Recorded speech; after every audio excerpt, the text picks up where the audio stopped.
ఓం గం గణపతే నమః. ఓం నమః శివాయ నమః. ఓం సాంబ సదా శివాయ నమః. ఓం నమః శివాయ నమః. లెసన్ నెంబర్ 31 వాస్తుశాస్త్రం. నా ప్రశ్నకు మీ జవాబు కామెంట్ బాక్స్లో రాయండి. 1. మనం ఏ దిశ చూస్తూ పూజ చేయాలి? 2. దేవుని విగ్రహములు ఏ దిశ చూడాలి? 3. మనం ఏ దిశ చూస్తూ అభ్యంగన స్నానం చేయాలి? 4. పూజ చేయించే బ్రహ్మగారు ఏ దిశ చూస్తూ మన చేత పూజ చేయించాలి? లెసన్ నెంబర్ 31 వాస్తుశాస్త్రం. దేవుని పూజా మందిరం ఏ దిశలో ఏర్పాటు చేయాలి? దేవుని ఛాయాచిత్రములు అంటే పటములు ఏ దిశలో ఏ గోడకి ఏర్పాటు చేయాలి? ఓం గం గణపతే నమః. అందరికీ శుభోదయం. నేను మీ సిద్ధాంతి బిఎస్కేవి ప్రసాదరావుని. ఓం శ్రీ పంచముఖేశ్వర జ్యోతిష పీఠం, వాయిస్ ఆఫ్ 1952 బిఎస్కేవి ప్రసాద సిద్ధాంతి ఛానల్. మనము యూట్యూబ్ మాధ్యమం గుండా వాయిస్ ఆఫ్ 1952 బిఎస్కేవి ప్రసాద సిద్ధాంతి ఛానల్ ద్వారా అనేక రకాల వీడియోల్ని మనము ప్రజెంట్ చేసుకుంటూ ఉన్నాము. అందులో ఎడ్యుకేషన్కి సంబంధించింది అంటే ఆస్ట్రాలజీ, జ్యోతిష శాస్త్రము, వాస్తుశాస్త్రము, న్యూమరాలజీ, సంఖ్యాశాస్త్రం గురించి మనం తెలుసుకుంటున్నాము. అయినట్టయితే ఇందులో వాస్తుశాస్త్రం గురించి మనం తెలుసుకునేటప్పుడు ప్రతి చిన్న విషయాన్ని కూడా తెలుసుకునే ప్రయత్నం మనం చేయడం చాలా మంచిది. ఈ రోజుల్లో చిన్న విషయమే కానీ దాన్ని వదిలేస్తే అదే పెద్ద ప్రమాదం కూర్చుంటుంది. చిన్న దోమే కదా, అది కుడితే ఏంటి అని అనుకున్నట్టయితే అది కుడితే చాలా చాలా రకాల అనారోగ్యాలు వస్తుంటాయి. పెద్ద ఏనుగుకి పెద్ద పులికి భయపడాలి, చిన్న దోమకి భయపడాలి. పెద్ద పులికి జాగ్రత్తగా ఉండాలి, చిన్న దోమకి జాగ్రత్తగా ఉండాలి. అదేవిధంగా ప్రతి విషయాన్ని కూడా మనం కూలంకషంగా చర్చ చేసుకోండి. ఏది బాగుంటుంది, ఏది బాగోదు, ఏది ఉత్తమం కాదు అన్నది మనం ఆలోచన చేసుకుంటే మనకు మంచిది. అది వాస్తులో అనేక రకాలుగా ఉంది. అయితే ఈ వాస్తులో ప్రతి చిన్న విషయాన్ని కూడా మనం డిస్కస్ చేసుకునే అవసరం ఎంతైనా ఉందని నేను చెప్తున్నాను. అయినట్టయితే ఇందులో మనం నిత్యం దేవుడికి పూజ చేసుకుంటూ ఉంటాము. పూర్వకాలంలో అన్నట్టయితే దేవాలయాలకు వెళ్ళేవారు. పూర్వకాలంలో పంచాయతనం అని ఉండేది. అందులో 5 దేవతలు ఉండేవారు. సెంటర్లో ప్రధాన దేవుడు, 4 వైపులో కూడా దేవుళ్ళు ఉండేవారు. అది శివ పంచాయతనం, గణపతి పంచాయతనం, సూర్య పంచాయతనం, విష్ణు పంచాయతనం అని ఉండేవి. మనం ప్రయాణం చేసేటప్పుడు కూడా ఆ పంచాయతనమును తీసుకెళ్ళి పూజలు అవి చేసుకునేవారు పెద్దవారు. అయితే ఇంట్లో కూడా దేవతా మందిరం అన్నది మనం ఏర్పాటు చేసుకోవాలి. దేవాలయానికి వెళ్ళి దర్శనం చేసుకుంటాము. అయినట్టయితే మనం ఇంట్లో కూడా నిత్య పూజ కోసం ఒక దేవుణ్ణి ఆరాధన చేసుకుంటూ ఉంటాము. అయితే సాధారణంగా ప్రత్యక్ష దైవం సూర్యనారాయణమూర్తి, ఆయనకు నమస్కారం చేసినట్టయితే మనం ఇంకేమీ అక్కర్లేదు. సర్వము ఆయనలోనూ ఉంది. ఆరోగ్యం ఇచ్చేది ఆయన, ఐశ్వర్యం ఇచ్చేది ఆయన, మంచి గుణగణాలు ఇచ్చేది కూడా సూర్యనారాయణ స్వామి. ఆ సూర్యుడినే త్రిమూర్తి ఆత్మకంగా పూజ చేస్తూ ఉంటారు. అయినట్టయితే అది సంధ్యావందన పేరుతోటి నిష్ణాతులు, నైష్టిక పరులు చేస్తూ ఉంటారు. అయితే మామూలు సాధారణ మానవులు కూడా ఇది విగ్రహారాధన అంటే విగ్రహారాధన కూడా చేసేవాళ్ళు, తర్వాత విగ్రహాన్ని పూజ చేసేవాళ్ళు కూడా, దేవుడిని పూజ చేసేవాళ్ళు కూడా, దేవుడికి ఒక రూపం అనేది ఉంది కాబట్టి ఆ రూపంలో దేవుణ్ణి ఎక్కడో అక్కడ పెట్టుకుండి మనం పూజ చేయాలి. అంటే దేవుని పటములు ఎక్కడ పెట్టాలి అని సందేహం చాలామందికి వస్తుంది. అదేవిధంగా దేవుని విగ్రహాలు పెట్టుకోండి, పూజా మందిరం ఏ దిక్కును పెట్టుకోవాలి, ఏ దిక్కును మనం పూజ చేయాలి అన్నది కూడా చాలామందికి సందేహంగా మిగిలిపోతుంది. అయితే కొన్ని దేవాలయాల్లో పడమర ముఖంగా కొన్ని దేవాలయాలు ఉంటాయి, కొన్ని తూర్పు ముఖంగా కొన్ని దేవాలయాలు ఉంటాయి. అయితే అది దేవాలయాలు కాబట్టి దానికి ఆగమశాస్త్ర ప్రకారంగా ఏ యొక్క దేవతను ఎక్కడ ఉంచాలో ఆ యొక్క శాస్త్రజ్ఞులు తెలుసుకుంటారు. అయితే నిత్య జీవన విధానంలో మానవుడు ఏ విధంగా పూజ చేయాలి, ఏ దేవుణ్ణి పూజ చేయాలి, ఆ యొక్క దేవతను ఎక్కడ పెట్టి పూజ చేయాలి, దేవుని పూజా మందిరం ఎక్కడ ఏర్పాటు చేసుకోవాలి, దేవుని పటములు ఎక్కడ పెట్టుకోవాలి, దేవుని యొక్క మూర్తి ఎక్కడ పెట్టుకుని మనం పూజ చేసుకోవాలని సందేహం చాలామందికి వస్తుంది. అయినట్టయితే మనము ఇక్కడ దేవుణ్ణి పూజ చేసుకోవాలి అన్నట్టయితే ముఖ్యంగా మనకి 8 దిక్కులు ఉన్నాయి. 4 దిక్కులు, 4 విదిక్కులు. 4 దిక్కులు అన్నట్టయితే తూర్పు, పడమర, ఉత్తరం, దక్షిణం 4 దిక్కులు. అయితే విదిక్కులు అన్నట్టయితే ఆగ్నేయం, నైరుతి, వాయువ్యం, ఈశాన్యం. ఈ 4 విదిక్కులు. దీనిని విదిక్కులు అంటారు, వాటిని దిక్కులు అంటారు. చాలామంది తెలియక అన్నింటిని కూడా దిక్కులుగానే రాస్తున్నారు. అయితే ఈ 8 దిక్కులు మనం ఏర్పాటు చేసుకున్నాము. 8 దిక్కుల్లోనూ కూడా ఎక్కడ పెట్టుకోవాలి అన్నట్టయితే చాలామంది అంటుంటారు, భగవంతుడు సర్వాంతర్యామి కదా, సర్వాంతర్యామి అన్నప్పుడు ఎక్కడ పెట్టుకోండి ఏమిటి అని అంటారు. సర్వాంతర్యామి అవును, కారణం కాదు. కానీ భగవంతుడు సర్వాంతర్యామి అన్నప్పుడు ఎక్కడ పెట్టుకోవాలన్న యొక్క భావన వచ్చినప్పుడు, సర్వాంతర్యామి అని అనుకున్నప్పుడు అతను ఒక యోగి అవుతాడు, ఇంకోడు అవ్వడం. కానీ ఒక సాధారణ మానవుడి గురించి నేను ఈ రోజున చెప్తున్నాను. సాధారణ మానవుడికి భగవంతుడు సర్వాంతర్యామి అన్న స్టేజ్కి అతను ఇంకా వెళ్ళలేదు. భగవంతుడిని శివుడి రూపంలో కానీ, విష్ణు యొక్క రూపంలో కానీ, యొక్క వెంకటేశ్వర స్వామి రూపంలో కానీ ఏదో ఒక రూపంలో ఆయన ఆరాధన చేస్తూనే ఉన్నాడు ఆయనకి. కాబట్టి వారి గురించి నేను ఈ వీడియో చెప్తున్నాను.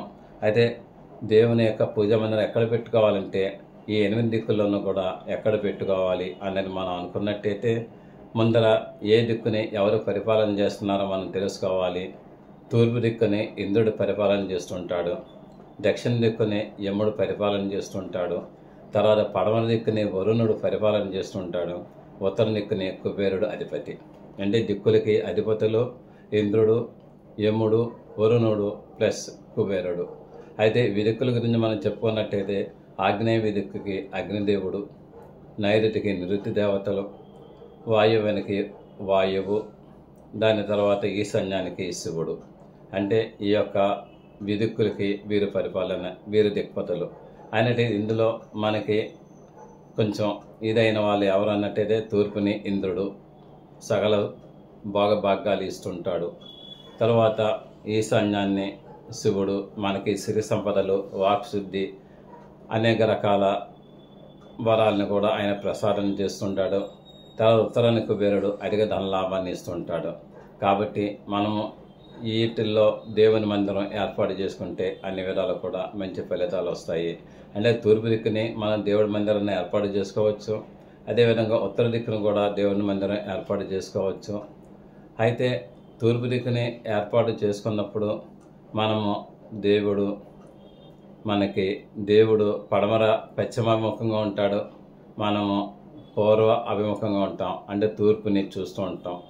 అదేవిధంగా ఉత్తరాన్ని కానీ దైవ మందిరాన్ని ఏర్పాటు చేసుకున్నట్టయితే, దేవుడు కానీ ఏర్పాటు చేసుకున్నట్టయితే ఆ యొక్క దేవుడు దక్షిణాభిముఖుడై ఉంటాడు. తర్వాత మనము ఉత్తరాభిముఖం అయి ఉంటాము. అదేవిధంగా ఈశాన్య దిశను కానీ దేవుడి మందిరం ఏర్పాటు చేసుకున్నట్టయితే, తూర్పు ఈశాన్యం అన్నట్టయితే మటుకు మనము తూర్పు ఈశాన్యాన్ని చూస్తుంటాము. ఆ యొక్క దేవుడు కూడా పడమర వాయువుని చూస్తూ ఉంటారు. అదే మనము ఉత్తర ఈశాన్యంలో కానీ దేవుని యొక్క మందిరం పెట్టుకున్నట్టయితే ఆ యొక్క మనం ఉత్తర ఈశాన్యాన్ని మనము దేవుణ్ణి చూస్తూ ఉంటాము. ఆ యొక్క దేవుడు దక్షిణాగ్నేయాన్ని చూస్తూ ఉంటారు. అయితే వీటిల్లో ఈశాన్యాన్ని దేవుడి మందిరం పెట్టుకోవచ్చు. కానీ ఈశాన్యం దేవుడి మందిరం పెట్టుకున్నప్పుడు మనకి ఆ యొక్క మందిరాన్ని మనము పూజ చేసుకుంటూ ఉంటాము.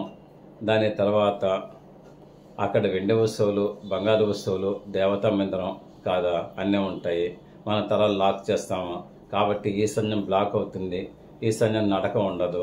కాబట్టి అక్కడ మనకి కొన్ని కష్ట నష్టాలు కలగడం నేను చూసిన విషయంగా. కాబట్టి అక్కడ పెట్టుకోవడం మంచిది కాదు. అదే మనకి ఈశాన్యాన్ని ఈశ్వర స్థానం కాబట్టి ఆయన స్థానంలోనే పెట్టుకోవాలని మనం అనుకున్నట్టయితే ఈశాన్యాన్ని అంటే తూర్పు ఈశాన్యంలో 2 భాగాలు ఉంటుంది కదా, అందులో ఒక భాగాన్ని వదిలేసి రెండో భాగంలో కానీ మనం పెట్టుకున్న, ఉత్తర ఈశాన్యంలో ఒక భాగం వదిలేసి రెండో భాగంలో పెట్టుకున్నప్పటికైనా సరే మనకి అది పర్వాలేదు. ఈశాన్యం ఓపెన్ ఉంటుంది. ప్లస్ మనకి తూర్పు ఈశాన్యంలో దేవుని మందిరం ఉంటుంది, లేదా ఉత్తర ఈశాన్యంలో దేవుని మందిరం ఉంటుంది. ఆ విధంగా మనం పెట్టుకుంటే మంచి ఫలితాలు వస్తాయి. అయినట్టయితే అన్నిటికంటే మనకి ఇదేంటంటే తూర్పుని కానీ మనం దేవుని మందిరం పెట్టుకున్నట్టయితే తూర్పు దిశని మనం పూర్వ అభిముఖంగా తూర్పుని చూస్తూ ఉంటాము. దేవుడు పడమర అభిముఖంగా పడమని చూస్తుంటాడు. మనకి సకల సంపదలు వస్తాయి, సిరి సంపదలు వస్తాయి. అష్టైశ్వర్యాలు మనకు కలుగుతాయి. ప్లస్ తూర్పుని సూర్యుడు ఉదయిస్తాడు కాబట్టి సూర్యోదయం కూడా మనకి ప్రసాదిస్తుంది. సూర్యుని యొక్క లేలేత కిరణాలు కూడా మన మీద పడే అవకాశాలు ఉన్నాయి. మనకి విటమిన్ డి కూడా పుష్కలంగా వచ్చే అవకాశాలు ఉన్నాయి. అంటే ఇంట్లోకి సూర్యుని యొక్క కాంతి వచ్చేలాగా పెట్టుకోండి మంచిది. అది ఆ విధంగా చేసుకోవడం మంచిది. నెక్స్ట్ మనకి ఉత్తరాన్ని కానీ దేవుని మందిరం కానీ ఏర్పాటు చేసుకున్నట్టయితే దేవుడు దక్షిణ అభిముఖంగా ఉంటాడు, మనం ఉత్తరాభిముఖంగా ఉంటాము. మనం కుబేర స్థానాన్ని చూస్తూ ఉంటాము. కాబట్టి దేవుడు మనకి కుబేరునితో సమానమైన ధన కనక వస్తు వాహనాలని ఇస్తాడు. కాబట్టి ఉత్తరంలో కానీ తూర్పులో కానీ దేవుని మందిరాలు పెట్టుకుంటే చాలా మంచి ఫలితాలు వస్తాయి. అయినట్టయితే దేవాలయంలో ఎలా ఉన్నప్పటికైనా సరే అక్కడ అందరూ ఉంటారు. దానికి వాస్తు యంత్రం ఉంటుంది, ప్లస్ దేవునికి గర్భయంత్రం ఉంటుంది, తర్వాత దేవుని పాదాల దగ్గర యంత్రాలు కూడా ఉంటాయి. కాబట్టి అక్కడ ఏమీ పర్వాలేదు, ఆగమశాస్త్ర ప్రకారంగా అది సాగిపోతూ ఉంటుంది. అయితే దేవుని పట్టములు మనం ఎక్కడ పెట్టాలి అన్నట్టయితే తూర్పు గోడకి కానీ ఉత్తరం గోడకి కానీ ఈశాన్య గోడకి కానీ మనం పెట్టుకుంటే మంచిది. అది ఎట్టి పరిస్థితుల్లోనూ కూడా తూర్పు అయినప్పటికన్నా తూర్పు ఆగ్నేయ గోడకి పెట్టకూడదు, దక్షిణ ఆగ్నేయ గోడకి పెట్టకూడదు, దక్షిణానికి కూడా పెట్టకూడదు, దక్షిణ నైరుతి పడమర నైరుతి పెట్టకూడదు, పడమరని పెట్టకూడదు, పడమర వాయవ్యం ఉత్తరం పెట్టకూడదు, ఉత్తర వాయువ్యంలో కూడా పెట్టకూడదు. అయితే ఉత్తర ఈశాన్యంలో దేవుని పటములు పెట్టుకోవచ్చు, ఉత్తరం ఓలో పెట్టవచ్చు, ఉత్తర ఈశాన్యం తూర్పులో కూడా దేవుని పటములు దేవుని యొక్క విగ్రహములు పెట్టవచ్చు. పెట్టి మనం పూజలు చేసుకున్నట్టయితే అన్ని విధాలు కూడా మనకి మంచి ఫలితాలు వచ్చే అవకాశం ఉంది. మనకి గృహంలో కానీ దుకాణంలో కానీ లేదు అన్నట్టయితే గొడవల్లో కానీ లేదంటే పెద్ద పెద్ద మాల్స్లో కానీ ఈశాన్యంలో దేవుని పటములు పెట్టండి, లేదంటే తూర్పులో పెట్టండి, మీరు ఉత్తరంలో పెట్టండి. అంతేగాని వేరే దిక్కుల మటుకు పెట్టకూడదు అన్నమాట. అయితే ఇక్కడ మనము ఇంకొకటి ఏమిటి అన్నట్టయితే మనకి ఏ పని చేసినప్పటికైనా సరే తూర్పు అభిముఖంగా చేస్తే చాలా మంచిది. మనకి షోడశ కర్మలు అన్నీ ఉంటాయి, షోడశ ఉపచారాలు అన్నీ ఉంటాయి. తర్వాత షోడశ కర్మలు అన్నట్టయితే మనకి విధి విధానాలు రాశారు. అంటే అన్నప్రాసన బారసాల దగ్గర నుంచి అక్షరాభ్యాసం, బారసాల అక్షరాభ్యాసం, జాతకర్మ, దాని తర్వాత ఉపనయనము, వివాహము, తర్వాత వ్రతాలు, ఇవన్నీ కూడా మనకి చేయించుకుంటూ ఉంటాము. అటువంటిప్పుడు మనము తూర్పు అభిముఖంగా మనం కూర్చోవాలి. చేయించే బ్రహ్మగారు ఉత్తరాభిముఖంగా కూర్చోవాలి. అంటే బ్రహ్మగారు దక్షిణాన్ని కూర్చుండి ఉత్తరాన్ని చూడాలి, మనము పడమను కూర్చుండి తూర్పుని చూడాలి. అప్పుడు సరైన పొజిషన్ వస్తుంది. కారణం ఏమిటి అన్నట్టయితే ఇక్కడ మీకు నవగ్రహ మండపారాధన మనం వేస్తూ ఉంటాము సత్యనారాయణ సంవత్సరం వాటిల్లోనూ. అప్పుడు నవగ్రహ మండపం వేసేటప్పుడు నవగ్రహాలను కూడా ప్రతిష్ఠ చేసుకోవాలన్నట్టయితే మనం తూర్పు అభిముఖంగా ఉన్నట్టయితేనే నవగ్రహాన్ని కూడా ప్రతిష్ఠ చేసుకునే సానుకూలత వస్తుంది.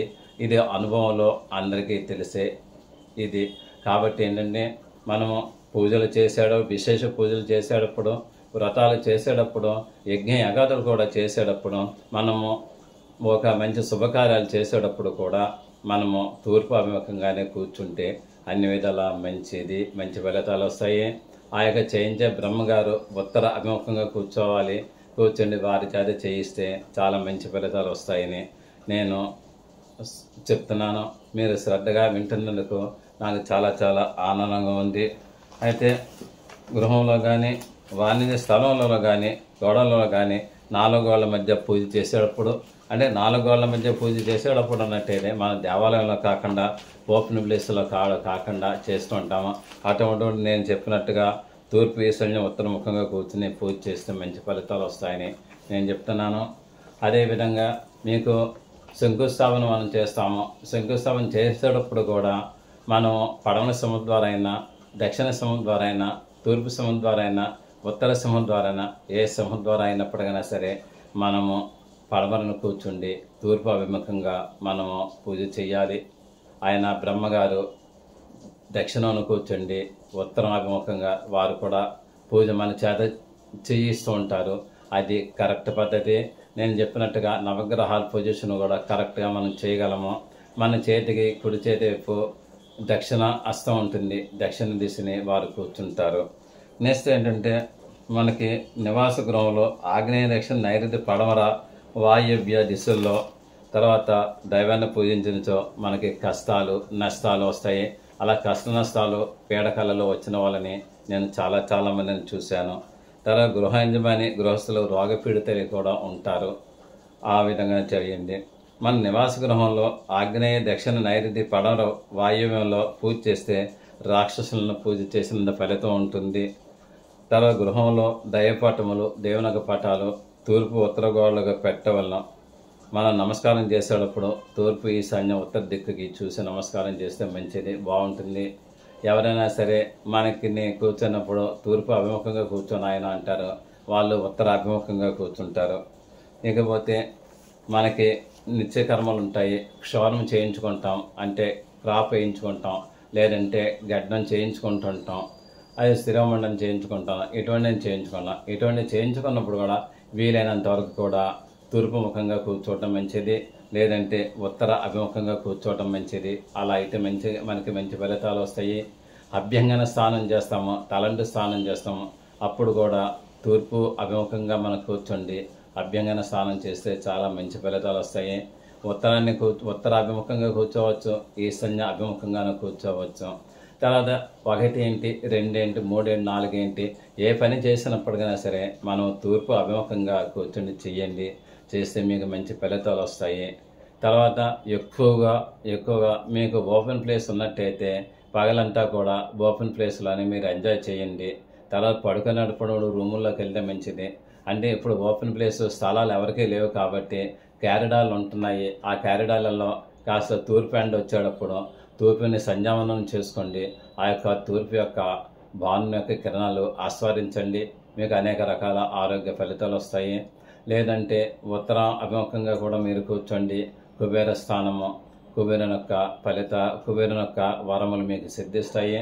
మీరు అపార్ట్మెంట్లో ఉన్న వాళ్ళు కూడా పొద్దున్న లేచి మీరు కింద వాకింగ్కి వెళ్తున్నారు. అందరూ వాకింగ్కి వెళ్ళేటప్పుడు అపార్ట్మెంట్ చుట్టాలు తిరిగినప్పుడు మీరు ఫస్ట్ని ఆగ్నేయ నుంచి ఈశాన్యం వైపు ఉత్తరం వైపు వెళ్ళండి.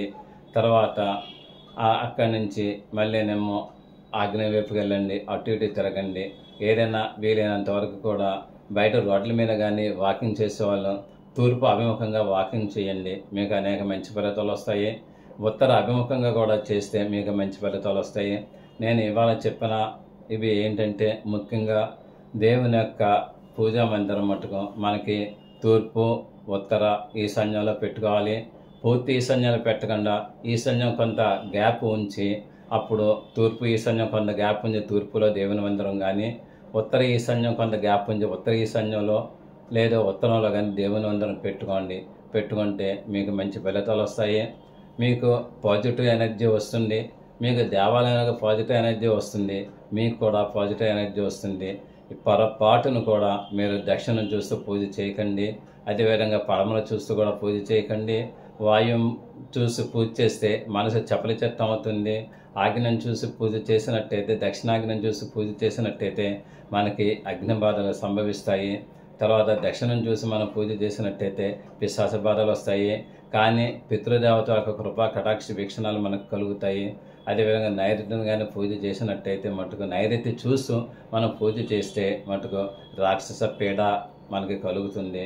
కాబట్టి మీరు ఇదంతా గ్రహిస్తారని నేను భావిస్తున్నాను. మరలా ఇంకొక వీడియోతో మీ ముందుకు వస్తాను.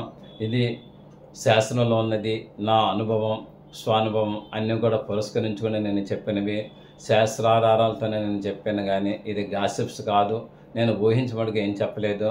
కానీ నాకు 41 సంవత్సరాల అనుభవంలో నేను ఆచరించిన వాళ్ళని చూసి వాళ్ళకి ఫలితాలను చూసి మీకు చెప్తున్నాను. శుభం భూయాత్, ఆయురారోగ్య ఐశ్వర్య అభివృద్ధి రసం సదా భగవత్ సేవలో మీ సిద్ధాంతి BSKV ప్రసరరావు. ఓం శ్రీ పంచముఖేశ్వర జ్యోతిష్ పీఠం 9440255669 వాయిస్ ఆఫ్ 1952 BSK ప్రసార సిద్ధాంతి ఛానల్. మీరు నా మంచిని నాకు చెప్పండి అని నేను ఎప్పుడు అన్నానో, నా మంచిని 10 మందికి చెప్పండి, నా చెడ్డని నాకు మాత్రమే చెప్పండి. నా చెడ్డని నాకు చెప్తే నేను దాన్ని కరెక్ట్ చేసుకుని బాగుపడతాను. అదే నన్ను బాగు చేసిన వాళ్ళు మీరు అవుతారు. నా మంచిని మీరు 10 మందికి చెప్పినట్టయితే 10 మంది కూడా నన్ను ఆశ్రయించి నన్ను సలహాలు అడుగుతుంటారు. 10 మందిని కూడా మీరు బాగు చేసిన వాళ్ళు అవుతారు. కాబట్టి మీరు 10 మందిని బాగు చేయాలి అనుకుంటే నా మంచిని 10 మందికి చెప్పండి. నన్ను బాగు చేయాలి అనుకుంటే నా చెడ్డని నాకు చెప్పండి. నా చెడ్డని 10 మందికి చెప్పవద్దు, 10 మందికి చెప్పే మంచిని నాకు చెప్పవద్దు. శుభం భూయాత్. లెసన్ నెంబర్ 31 వాస్తుశాస్త్రం. నా ప్రశ్నకు మీ జవాబు కామెంట్ బాక్స్లో రాయండి. 1. మనం ఏ దిశ చూస్తూ పూజ చేయాలి? 2. దేవుని విగ్రహములు ఏ దిశ చూడాలి? 3. మనం ఏ దిశ చూస్తూ అభ్యంగన స్నానం చేయాలి? 4. పూజ చేయించే బ్రహ్మగారు ఏ దిశ చూస్తూ మన చేత పూజ చేయించాలి? అందరికీ నమస్తమాంజలు. నేను మీ బిఎస్కేవి ప్రసాదరావుని. ఈ వీడియో మీకు నచ్చినట్లయితే లైక్ చేయండి, సబ్స్క్రైబ్ అవ్వండి, మీ ఆత్మీయులందరికీ షేర్ చేయండి. మీ అమూల్యమైన అభిప్రాయములను కామెంట్స్ రూపంలో తెలియజేయండి. దూర ప్రాంతములలో ఉన్నవారికి, ప్రత్యక్షంగా మమ్మల్ని కలవలేని వారికి ఆన్లైన్ ద్వారా services and online classes and online guidance కూడా మీకు అందివ్వగలము. అదేవిధంగా వాస్తు, జ్యోతిషము, ముహూర్తములు ఇతరత్ర కూడా సర్వీసు చేయగలము. గూగుల్ పే, ఫోన్పే ద్వారా మాకు మనీ అందజేయవచ్చు. సదా భగవత్ సేవలో మీ సిద్ధాంతి భక్తుల శ్రీకృష్ణ వరప్రసాదరావు. ఓం Shri Panchamukheshwara జ్యోతిషపీఠం. 9440255669. Voice of BSKV ప్రసాద సిద్ధాంతి ఛానల్. అందరూ మంచిగా ఉండాలి, అందులో మనము ఉండాలి. అందరూ సుఖంగా ఉండాలి, అందులో మనము ఉండాలి. అందరూ కూడా యోగక్షేమాలతో ఉండాలి, అందులో మనం ఉండాలి. శుభం భూయాత్. Thank you for your careful reading of this lesson. See you again tomorrow. సిద్ధాంతి భక్తుల శ్రీకృష్ణ వరప్రసాదరావు. మీరు శ్రద్ధగా ఈ పాఠం విన్నందుకు ధన్యవాదములు. మరల రేపు కలుద్దాం. మీ సిద్ధాంతి భక్తుల శ్రీకృష్ణ వరప్రసాదరావు. ఓం నమః శివాయ నమః. ఓం సాంబ సదా శివాయ నమః. ఓం నమః శివాయ నమః.